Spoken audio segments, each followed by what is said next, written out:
ಹೊಸ ವರ್ಷ ಬಂದರೂ ನಮ್ಮ ಹಳೆ ಕೆಲಸ ಅಂತೂ ಇನ್ನೂ ಮುಗ್ದಿರಲಿಲ್ಲ. ಹಾಗೆ ಸ್ವಲ್ಪ ಬ್ಲ್ಯಾಕಿನ ತೊಳ್ಸೋಣ ಅಂತ ನೀಟಾಗಿ ತೊಳ್ಸ್ಕೊತಾ ಇದ್ದೆ. ನಾಯಿನ ತೊಳೆಸ್ಬಿಟ್ರೆ ಎಲ್ಲಿಗೆ ಹೋಗುತ್ತೇಳಿ, ಇದು ಅಂತೂ ಅದೇ ಜಾತಿಗೆ ಸೇರಿದ್ದು. ಹಾಗೆ ಬೆಳಗ್ಗೆ ಎದ್ದು ಹೊಸ್ತೆಲ್ಲ ತೊಳೆದು ಪೂಜೆ ಎಲ್ಲ ಸ್ವಲ್ಪ ಎಲ್ಲ ನೀಟಾಗಿ ಮಾಡ್ಕೊಂಡು, ಅದಾದಮೇಲೆ ನಮ್ಮಮ್ಮ ಹೇಳಿದ ಪ್ರಕಾರ ಪಳ ಪಳ ಅಂತೇಳಿ ನೀಟಾಗಿ ಉಜ್ಜಿ ತಿಕ್ಕಿ ಗುಡಿಸಿ ಎಲ್ಲ ಕೆಲಸನೂ ಮುಗಿಸ್ಕೊಂಡೆ. ಅದಾದಮೇಲೆ ಸ್ವಲ್ಪ ತೋರಣ ನೀಟಾಗಿ ಕಟ್ಕೊಂಡ್ವಿ. ನನಗೆ ಎಲ್ಲ ಬರೀ ಕೆಲಸ ಹೇಳ್ತಾರಂತ ನಾನು ಸ್ವಲ್ಪ ಸ್ಮಿರಂಗಿ ಕೆಲಸ ಹೇಳ್ತಿದ್ದೆ. ನಮ್ಮನೆ ಬಾಲೆ ನನಗೂ ಏನಾದರೂ ಕೆಲಸ ಉಂಟಾ ಅಂತ ಇಲ್ಲಿ ಬಗ್ಗೆ ನೋಡ್ತಿತ್ತು.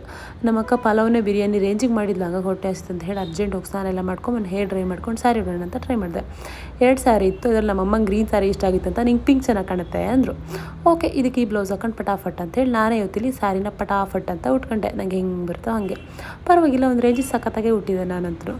ಅದಾದಮೇಲೆ ಪೂಜೆ ಎಲ್ಲ ಮಾಡ್ಕೊಂಡು ಸ್ವಲ್ಪ ನಮ್ಮ ಮಕ್ಕಳ ಬಾಯಿಗೆಲ್ಲ ಫಸ್ಟ್ ಯುಗಾದಿಯ ಫಸ್ಟ್ ಸಿಹಿ ಎಲ್ಲ ಹಾಕ್ಕೊಂಡು, ನಾವು ಸ್ವಲ್ಪ ನಮ್ಮ ಬಾಯಿಗೆಲ್ಲ ಸಿಹಿ ಹಾಕ್ಕೊಂಡು ಫಸ್ಟ್ ದೇವರಿಗೆ ಎಡೆಕ್ಷನ್ ಮಾಡ್ಕೊಂಡಿದ್ದಾಯಿತು.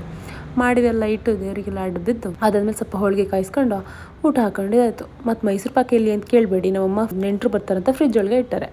ಅದಾದಮೇಲೆ ಸ್ವಲ್ಪ ದನಕ್ಕೆಲ್ಲ ಊಟ ಎಲ್ಲ ಕೊಟ್ಟು, ನಮ್ಮನೆ ಬಾಲೆ ಊಟ ಮಾಡಿದ್ದು ಜಾಸ್ತಿ ಆಗಿತ್ತು ಅಂತ ಹೇಳಿ ಕಾಲು ಎತ್ಕೊಂಡು ಮಲಗಿತ್ತು. ಹಾಗೆ ಎಲ್ಲರೂ ಸ್ವಲ್ಪ ಮಲಗಿದ್ದು. ಸಂಜೆ ಆಗ್ತಾಗೆ ನಮ್ಮ ಅಕ್ಕ ಮಾಡಿದ್ದು ಮತ್ತೊಂದು ರೌಂಡ್ ಬಿರಿಯಾನಿ ತಿಂದು ಮಲ್ಕೊಂಡಿದ್ದಾಯಿತು.